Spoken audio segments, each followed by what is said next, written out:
Ja, hallo Freunde und herzlich willkommen zu einem neuen Video auf unserem Kanal. Heute, wie ihr sehen könnt, wir sind wieder unter Tage. Da vorne seht ihr Melanie.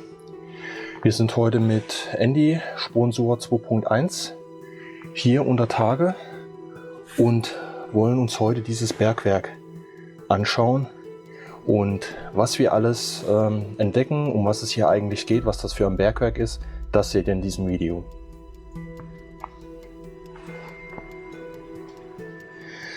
So, wir müssen erstmal hier diesen zugeschobenen Bereich durchqueren und da hinten sieht man schon, da wo Andy ist, da hinten, da wird es deutlich höher. Also kein Problem. Jo, hier habt ihr jetzt nochmal das Eingangsportal. Ich hatte es gerade eben off-cam erwähnt. Man hat jetzt hier praktisch die Konstruktion mit Stahlträgern gebogen. Da sind einzelne Holzstempel dazwischen geklemmt. Kann man hier nochmal ein bisschen rangehen. Und dann kommt so ein Draht von Moniereisengeflecht. Dahinter dann so Bruchsteine. Und ganz am Anfang hat man dann auch Spritzbeton noch benutzt. Ja, jetzt haben wir hier die einzelnen Strecken, die jetzt hier abgehen. Und hier haben wir jetzt schon einen Punkt, wo aufgehört wurde zu arbeiten. Also wir befinden uns jetzt hier in einer Gipsgrube. Hat man auch bisher noch nicht. Zum Teil ist das hier schon an den Seiten versindert, da wo das Wasser runterkommt. Aber das sieht dann halt wohl so ein bisschen, so hellbraun aus.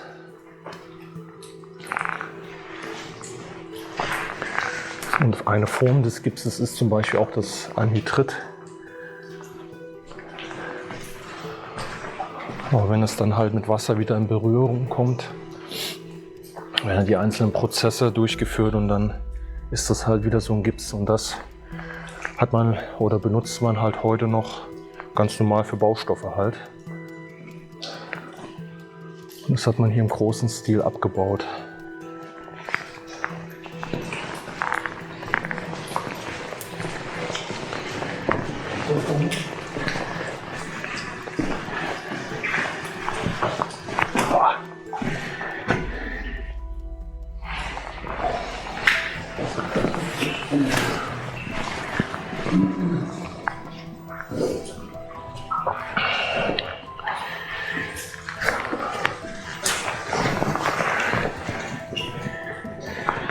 Und hier scheinen wir auch schon zu einer Sprengstoffkammer oder sowas zu kommen.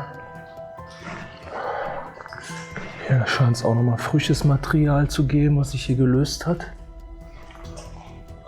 An der Seite sind da ein paar Stempel zu sehen. Vielleicht ist das hier mal ein Schacht oder irgendwas gewesen. Ja, und hier ist jetzt so ein betonierter Bereich. Oh. Hier gehen wir richtig ein. Das ist noch relativ frisch reingekommen hier.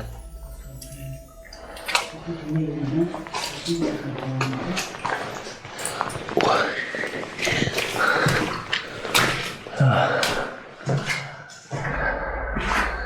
Ja, hier sieht man es auch. Explosionsgefährlich. Was ist das jetzt hier, der Bereich, wo der Sprengstoff untergebracht wurde? Hier nochmal eine einzelne kleine Kammer bzw. Tresor. Das werden wahrscheinlich, oder die Aufbewahrung wird wahrscheinlich wieder so gewesen sein, dass Zünder und Sprengmittel separat gelagert wurden. Hier hat man ein Wellblechdach eingebaut, weil das wahrscheinlich zu Betriebszeiten hier auch schon immer wasserlastig war, dass hier Wasser runterkam, damit der Sprengstoff halt hier nicht feucht wird. Ne? Und hier wird halt ein Regal dann gestanden haben. Ja, hier nochmal eine Wand eingezogen. Ja, könnt ihr sehen ungefähr, wie groß das jetzt hier ist. Ich würde jetzt sagen, ja, so 3,50 oder 4 Meter mal 4 Meter ungefähr.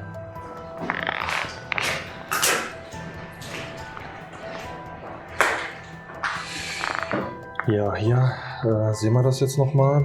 Wir haben jetzt hier 5000 Stück elektrische Zünder, die hier gelagert wurden. Interessant. Ja, Andy geht jetzt hier nochmal durch. Hier seht ihr jetzt nochmal, es ist auch eine ziemlich massive Tür. Schon Bunkerverhältnisse hier. Und da oben nochmal ein kleiner Ventilator für die Belüftung.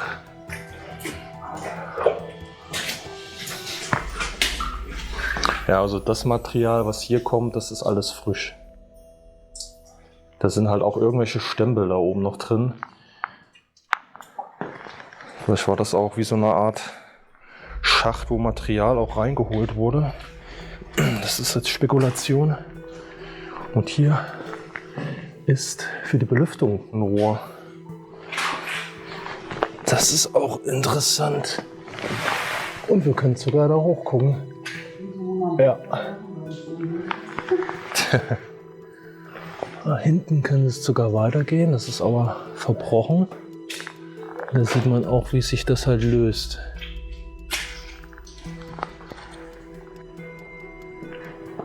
Oh, hier ist auch was runtergekommen. Ein paar Brocken.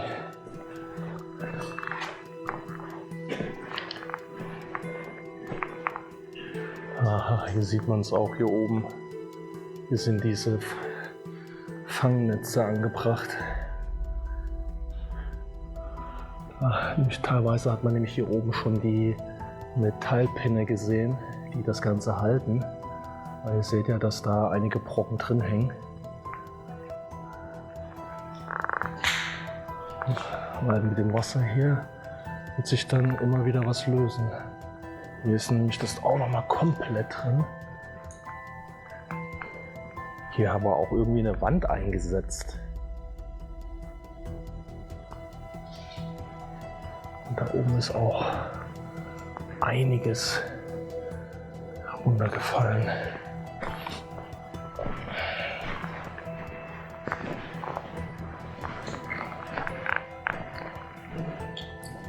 Hier hängen auch so verschiedenste Kabel noch dran.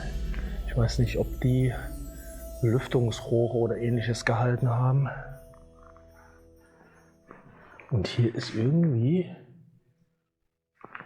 über so einen Seilzug geht das hier hinten rein. Oh, das sieht ganz danach aus, als ob hier eine zweite Sohle ist. Oh ja. Tatsächlich konnte man wahrscheinlich Material von der Sohle nach unten befördern. Ui, hier geht es auch direkt nach unten. Oh, da geht es aber richtig übel nach unten.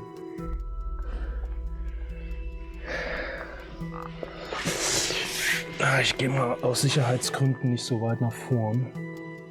Da geht es richtig tief nach unten. Oh hey. Das ist für irgendwelche Spezialisten die Abkürzung. Hier unten sieht man auch noch Draht.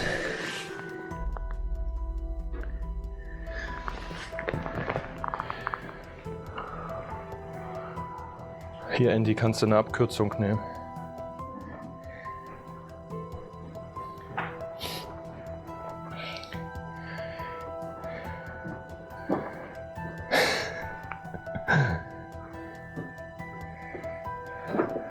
Ich bin da jetzt nicht reingeklettert, aber nur vom drüber gucken sah man schon, dass das Meter weit nach unten geht.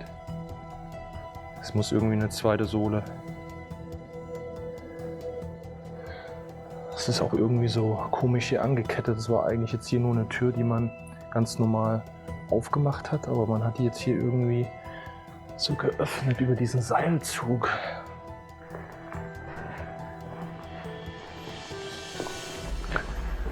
Das verstehe ich jetzt auch nicht. Und der geht hier hinten noch weiter.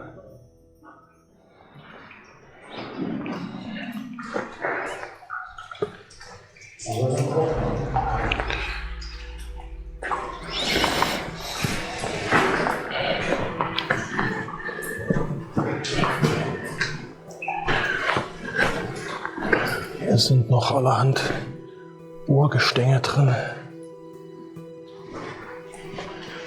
Hier wollten sie wahrscheinlich auch noch mal durch die Wand. Und hier ist halt dieser Bereich, wo das hier oben über diesen Seilzug, da diese Tür befestigt ist, warum auch immer.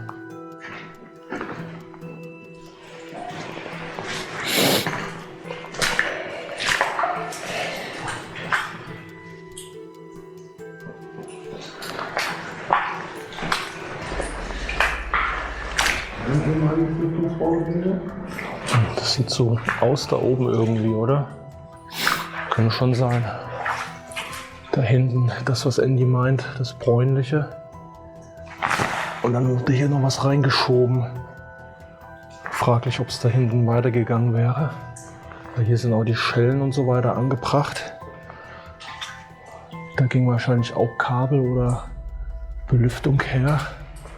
Hier hängt nämlich allerlei noch dran.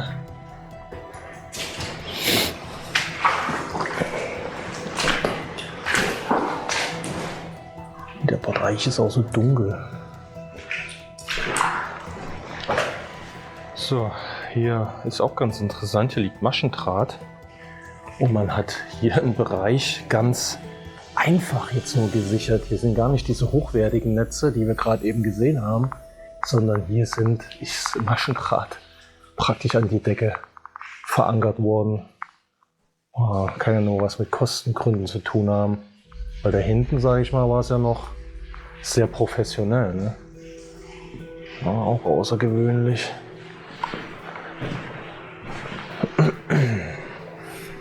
Ja, wir gehen jetzt praktisch hier so eine Kurve runter. Da ist nochmal eine gewaltige Absicherung. Oh hey. Ja, das ist natürlich jetzt wieder höchst professionell hier. Ich habe da auch nochmal einen direkten Vergleich. Wie man dann hier an der Front jetzt hier die Stahlkonstruktion mit den Stahlträgern hier, um diesen Bereich zu sichern. Das sieht richtig krass aus. Da werden wir gleich rübergehen. Wir gucken aber erst noch mal hier.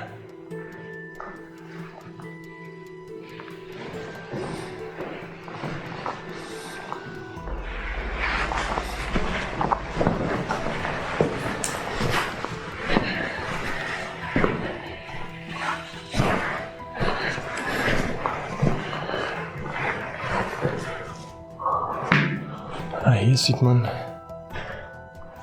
auch richtig dieses kreideweiße Gestein. Ich weiß jetzt nicht, was jetzt hier farblich der eigentliche Gips ist, aber ich denke mal, wird es schon das Weiße sein.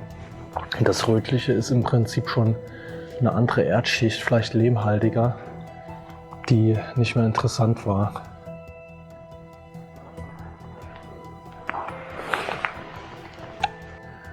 So, jetzt lassen wir mal Andy ein bisschen vorgehen, dann habt ihr mal einen Größenvergleich, wie gewaltig das Ganze ist. Kann man mal so sagen, locker 3,50 Meter, 4 Meter vielleicht. Boah, 4 Meter hat das nicht. Ja. Den Bereich haben die jetzt richtig massiv abgestützt. Da muss wahrscheinlich hier in dem Bereich was passiert sein, weil das ja hier dann scheinbar die Hauptstrecke ja ist.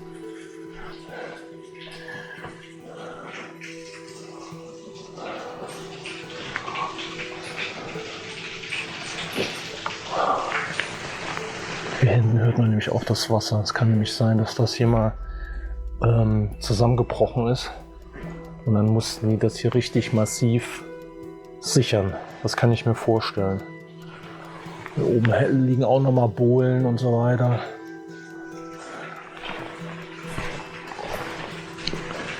So, und jetzt müssten wir so gesehen schon auf einer zweiten Sohle sein.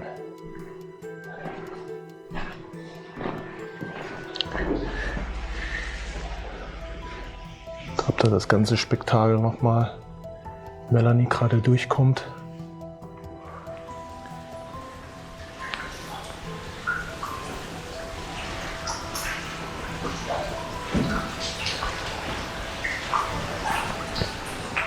Geht auch irgendwie noch ein Rohr her.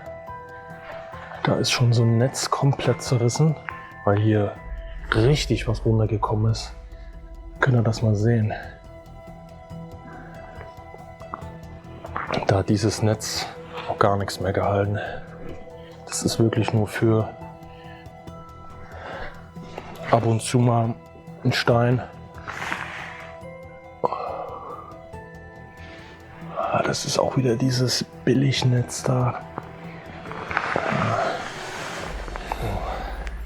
Jetzt sind wir hier über diese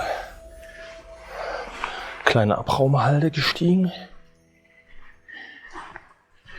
Und jetzt, hier ist auch schon wieder frischeres Material runtergekommen. Oh hey. Hier ist scheinbar ein See, ich kann es noch nicht genau erkennen. Aber es sieht fast so aus.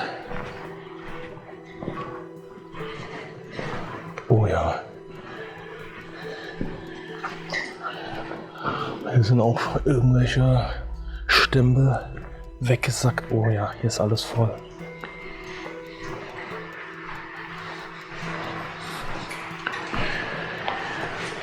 Das ist auch sehr tief. Das sehe ich jetzt schon. Da brauchst du dir gar nicht die Warthose anziehen.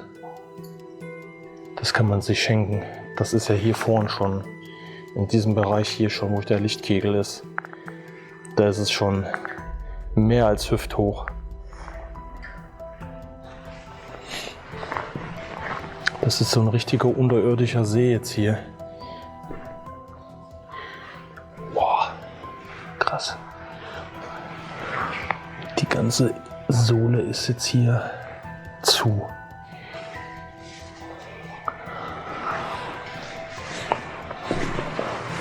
Vielleicht auch ein Grund dafür, warum hier dann nicht mehr weitergemacht wurde.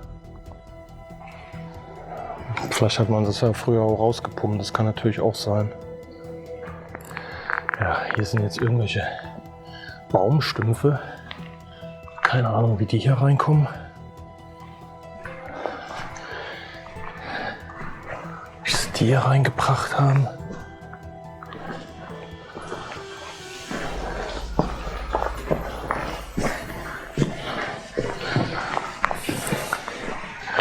Oder, ja, keine Ahnung, die waren halt hier verankert im Fels bei diesem rötlichen Stein irgendwo. Und wurden dann rausgenommen.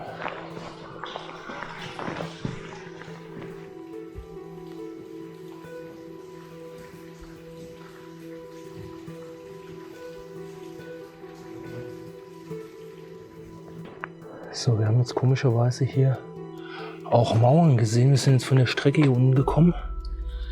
Ich muss mal das kleine Licht ausmachen und mal den Scheinwerfer anmachen. So. Das haben wir jetzt an 2 Abschnitten gefunden, dass jetzt hier eine Kammer im Prinzip mit so einer Steinwand, ja, abgestützt nicht. Wir vermuten mal eher, dass hier ein Zugang gewesen ist.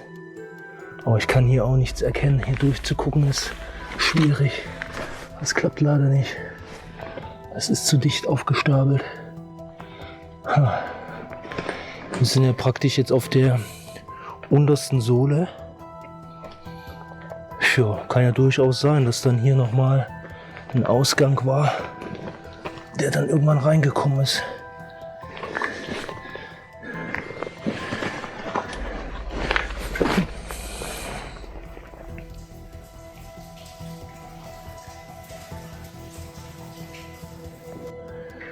Ja, Leute, mittlerweile Wissen wir gar nicht mehr, auf welcher Sohle wir letztendlich sind. Das ist hier so riesig. Man sieht jetzt sogar immer noch die Spuren der Fahrzeuge.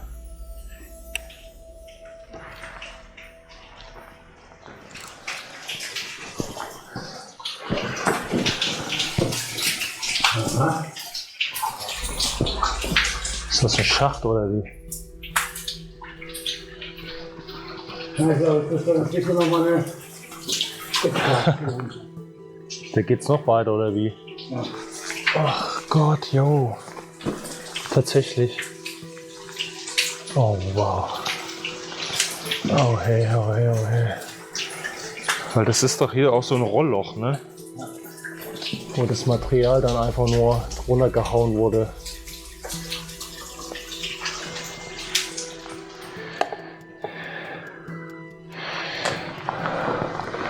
Ja, hier haben wir jetzt ein paar Verpackungsreste gefunden von den Sprengmitteln, Zündern und so weiter, so wie wir das an der Tür gesehen haben. Hier könnt ihr das erkennen, das Zeichen, Warnhinweis mit explosiv irgendwas. Und hier ist auch noch eine Packung. Hier haben wir noch ein bisschen, vermutlich, ja, Sprengkabel.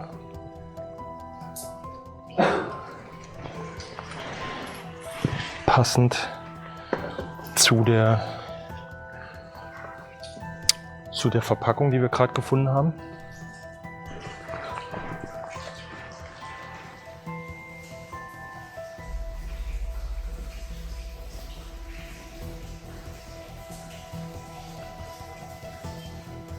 So Leute, das war es jetzt mit der Befahrung. Wir gehen jetzt raus aus der Grube. Das war zum ersten Mal eine Gipsgrube, die wir hier befahren haben. Das war auf jeden Fall richtig interessant, vor allen Dingen wie weitläufig das System ist. Das hatten wir jetzt so gar nicht auf dem Schirm. Und ja, wie tief oder wie viele Sohlen es letztendlich gewesen sind, können wir jetzt nicht mit Sicherheit sagen, aber wir gehen jetzt mal von 3 bis 4 Sohlen aus. Und dass das halt um die 80er Jahre höchstwahrscheinlich dann hier eingestellt wurde, der Abbau von dem Gips. Und ja, wir hoffen, ihr seid beim nächsten Mal wieder mit dabei auf unserem Abenteuer und wir verabschieden uns mit diesem Video. Bis dann, ciao!